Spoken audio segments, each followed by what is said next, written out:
मौजूद है। 2025 है, पूरे देश की नजर बिहार पे है और प्रधानमंत्री नरेंद्र मोदी की बैठक में हम शामिल रहे, पटना में हो या विक्रमगंज की रैली में। और मध्य बिहार में मौजूद है, मुजफ्फरपुर में मौजूद है। और इस बार बीजेपी की नजरें इसलिए भी मुजफ्फरपुर सदर विधानसभा में है क्योंकि यहाँ पे जो हार का दंश झेला है बीजेपी ने, उससे उबरने की कोशिशें हो रही हैं और लगातार बैठकों का दौर भी जारी है। एबी न्यूज जैसे बड़े ब्रांड पर सेवकदार, चौकीदार देवीलाल मौजूद हैं और चौकीदार अकेला कह सकते हैं कि केंद्र या देश में नरेंद्र मोदी ही नहीं है, चौकीदार बिहार में भी हैं और वो शख्सियत देवीलाल है। वो देवीलाल जिसने कभी हर हर मोदी, घर घर मोदी का नारा दिया, वो देवीलाल जिन्होंने कभी कहा कि राम राम हरे हरे हरे और देवीलाल घरे घरे, जिसको लेकर लगातार अन्य जो नारे हैं वो गढ़े भी गए। देवीलाल जी मौजूद हैं मुजफ्फरपुर विधानसभा क्षेत्र की बात कर रहे हैं, 243 में मुजफ्फरपुर में, इसलिए कि बीजेपी की नजरें हैं, बीजेपी शिकस्त खा चुकी है। देवीलाल जी, आपको मौका मिलता है, बीजेपी कैसे यहां जीत पाएगी? मैं पहले आपसे माफी मांगता हूं कि आपने मुझे चौकीदार कहा। चौकीदार देश का एक ही है, वो दामोदर दास श्री नरेंद्र भाई मोदी। मैं तो सेवकदार हूं, मैं तो पार्टी का सेवकदार हूं, सिपाही हूं, है ना। और आप बोले जीत की, तो यहाँ मुजफ्फरपुर जो जातीय जनगणना माननीय मुख्यमंत्री श्री नीतीश कुमार जी ने कराया, उसमें सार्वत्रिक मत जो है 60,022 वर्ग का है। और मोदी जी ने भी जाति जनगणना का उद्घोष किया है कि हम भी पूरे भारतवर्ष में जाति जनगणना कराएंगे। तो जिसकी ज्यादा संख्या की भागीदारी, उसको उतनी ही हिस्सेदारी, है ना। और सबसे बड़ी बात है कि यहाँ पंजा जीता, कमल को मुरझाकर पंजा जीता 2020 में। तो उस 60,000 वोट जो पंजा में चला गया, तो वो देवीलाल ही एक सर्वे करा ले, पार्टी सर्वे करा ले कि देवीलाल न दलाल है न ठेकेदार है। अभी तक का जो इतिहास है, न भू माफिया है न शराब माफिया है ना, न कोई लाइजनर है। ये सब से मैं वंचित हूँ। सेवकदार है, पार्टी का सेवकदार है। मैं तो लोकसभा का उम्मीदवार था और विधानसभा में अगर इस पंजा को हटाकर कमल खिलाना है, हाँ, सेठ हो या कंगाल, सबके साथ खड़ा देवीलाल। ये तो पूरे मुजफ्फरपुर विधानसभा में चल रहा है। हमारे अभी माननीय प्रदेश अध्यक्ष जी आए थे सुशील कुमार मोदी जी के फर्स्ट पुण्यतिथि पर।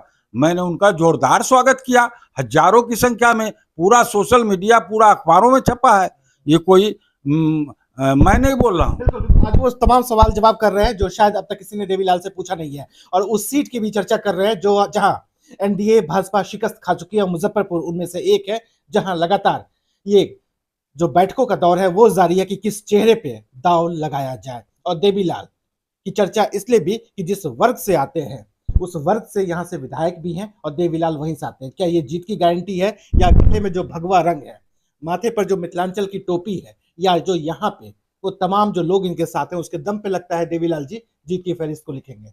एकदम लिखेंगे, क्योंकि हमारे देश के यशस्वी प्रधानमंत्री, ओजस्वी प्रधानमंत्री का शौर्य और पराक्रम जो हमारा सेना का है और जो प्रधानमंत्री जी का है। और निश्चित रूप से अभी चुनाव का जो उन्होंने पटना में आकर और विक्रमगंज में आगाज किया है, और उनकी आवाज जो लगी है, और सौगात जो विकास का, जो बिहार का बढ़ता बिहार और बढ़ता बिहार में उन्होंने जो दिया है पैकेज, वो निश्चित रूप से सेना का पराक्रम और शौर्य, और जो अभी पाकिस्तान पर सेना के द्वारा जो हमले किए गए हैं, ऑपरेशन सिंदूर, निश्चित रूप से अगर आज यहाँ पर चुनाव हो जाए बिहार में, तो मैं दावा करता हूं कि 243 में 225 बोल रहे हैं, 240 पर कब्जा होंगे। इसमें कहीं दो राय नहीं है। एनडीए की सरकार बनेगी, भारतीय जनता पार्टी की मुख्यमंत्री बनेगी, और मुख्यमंत्री भाजपा का होगा, इसमें कहीं दो राय नहीं है। और मुजफ्फरपुर जो पंजा जीत गया था, वह फिर से कमल खिलेगा, इस बात की देवीलाल सेवकदार होकर गारंटी देता है। ऑपरेशन सिंदूर की चर्चा किया देवीलाल जी ने, सियासी सिंदूर को लेकर चर्चाओं का बाजार गर्म है। सियासी सिंदूर जो घर घर तक पहुंचाया जा रहा है, बिहार में चुनाव भी है, इस घटनाओं पर उसको अंजाम दिया और जो लगातार देश में भगवा परचम को लहरा भी रहा है। लेकिन ऑपरेशन सिंदूर सियासी सिंदूर बन गया है। देवीलाल जी, लगातार विपक्ष सवाल भी उठा रहा है, कितना जायज है सिंदूर पहुंचाना? देखिए, सिंदूर पहुंचाना ये कोई जायज बात नहीं है। मेरी देश की जो महिला सशक्तिकरण है वो मोदी जी के साथ है, और वो स्वयं जो आबादी है महिलाओं का 45%, वह आरक्षण के बाद और ऑपरेशन सिंदूर के बाद पूरे देश की महिलाएं जो है ना ऑपरेशन सिंदूर के साथ है, खड़ी है। और यही तो फख्र है। विदेशी क्या बोलेगा? वो जो इंडिया ब्लॉक है वह ब्लैक इंडिया है, ब्लॉक नहीं है, वह ब्लैक इंडिया है। तो ब्लैक इंडिया विरोधी क्या मोदी जी का विरोध करेगा? इसमें दम नहीं है। फाइब्रांड नेता देवीलाल हमारे साथ मौजूद है मुजफ्फरपुर इलाके में, और शिकस्त खाए भाजपा एनडीए के उस घर में मौजूद है जहां शिकस्त खाने के बाद जीत की तैयारियां जोरों पे चल रही है। देवीलाल जी, आप जिस वर्ग से आते हैं उसकी बात नहीं करेंगे, अन्य जो वर्ग है मुजफ्फरपुर में, उनके लिए देवीलाल क्या सोचते हैं, क्या काम करके दिखाएंगे ताकि पार्टी को भी लगे हनक धमक और चमक आपकी बरकरार है? मेरी प्रथम जीतने के बाद मुजफ्फरपुर शहर को मैं चकाचक करूंगा, यातायात व्यवस्था को सुदृढ़ करूंगा, और जो यहाँ फुटपाथी दुकानदार हैं उसको मैं नियमित दुकान दूंगा, जिससे जाम की समस्या खत्म हो, यह ग्रेटर मुजफ्फरपुर हो, है ना।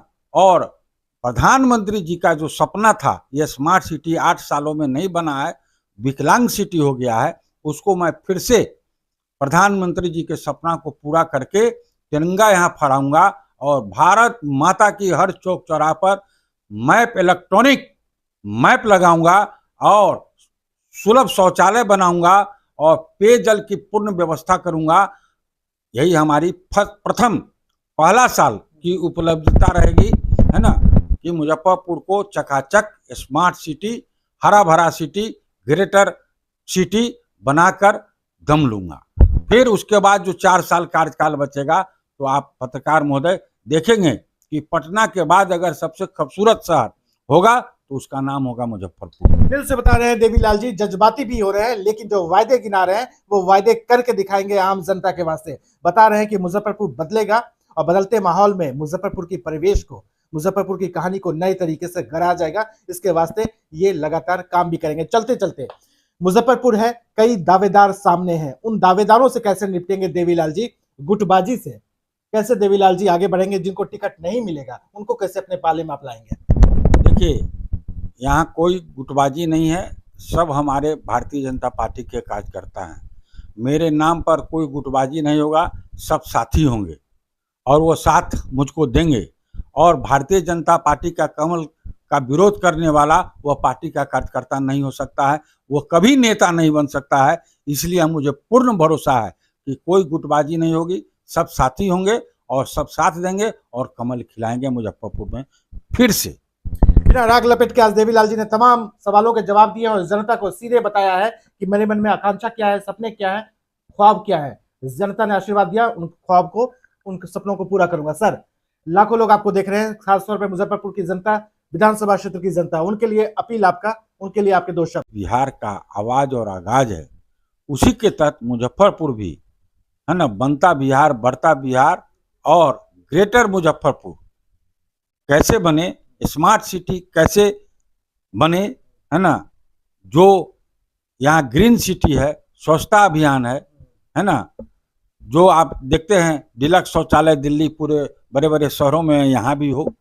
है ना, पार्किंग एरिया हो, यातायात व्यवस्था सुदृढ़ हो, व्यापारी शहर को हर चीज मिले, सुविधा मिले। तो संभावित प्रत्याशी टैक्स लेते हैं तो नागरिक को सुविधा देना ये कर्तव्य होता है, जनप्रतिनिधि को देना कर्तव्य होता है। आज अपराध चरम सीमा पर बिहार में है। मैं अपराध पर बोलना चाहता हूं कि मैं बराबर यहाँ के अपराधी और अपराध जगत को खत्म करने के लिए मैंने यहाँ पर संकल्प लिया है कि मैं अगर जनप्रतिनिधि होऊंगा तो अपराध मुक्त करूंगा। इसमें कहीं दो राय नहीं है, या अपराधी रहेगा या कि जनप्रतिनिधि रहेगा, ये मेरा संकल्प है। मैं अपराध मुजफ्फरपुर विधानसभा क्षेत्र में तो नहीं होने दूंगा, इसलिए अपराध पर भी मेरा अंकुश लगेगा, और उसके लिए जो भी चीज करना होगा जनता के लिए, है ना, दिन रात अगर कोई आपराधिक घटना घटती है तो उसको न्यायालय तक खड़ा होकर जब तक न्याय नहीं मिलेगा, मैं उस परिवार के साथ खड़ा हूं। संभावित प्रत्याशी मजबूत दावेदार बीजेपी की तरफ से देवी लाल मुजफ्फरपुर सदर विधानसभा क्षेत्र से ये वायदा कर रहे हैं कि उन तमाम चीजें जो लॉ एंड ऑर्डर की समस्या हो, अन्य जो चीजें हैं, किसानों की बात हो, युवाओं की बात हो, छात्रों की बात हो, तमाम चीजें विधानसभा में मुहैया कराई जाएंगी। एबी न्यूज के लिए मैं विमलेंदु मिश्रा। वो मतदाता नहीं है, हमारे मालिक हैं। मतदाता जो होता है वो मालिक होता है। जो हमारे मतदाता हैं, गरीब गुरबा, शोषित वंचित, मजदूर मजलूम, छात्र नौजवान, व्यापारी संस्थान, मैं सबसे हाथ जोड़ कर अपील करता हूं, है ना, सेठ हो या कंगाल सबके साथ खड़ा देवीलाल। और मैं उनसे विनती करता हूं, जो आज तक विकास मुजफ्फरपुर में नहीं हुआ है मैं उसको करके दिखाऊंगा। और सभी लोगों का एक कमेटी बनाकर जो हो सकता है ना, मुजफ्फरपुर के विकास के लिए, पटना के बाद मुजफ्फरपुर को मैं ग्रेटर मुजफ्फरपुर बना के दिखाऊंगा। और नहीं बना के दिखाया तो मैं राजनीति से संन्यास ले लूंगा। देवीलाल जी का कहना है जज्बाती भी हो रहे हैं, लेकिन वायदे कर रहे हैं कि वो तमाम काम जो अब तक शायद नहीं हुआ, बुनियादी चीजों को करके दिखाएंगे। बुनियादी चीजों की जो दस्तक दरवाजे तक नहीं पहुंचा है उसको पहुंचाएंगे और तमाम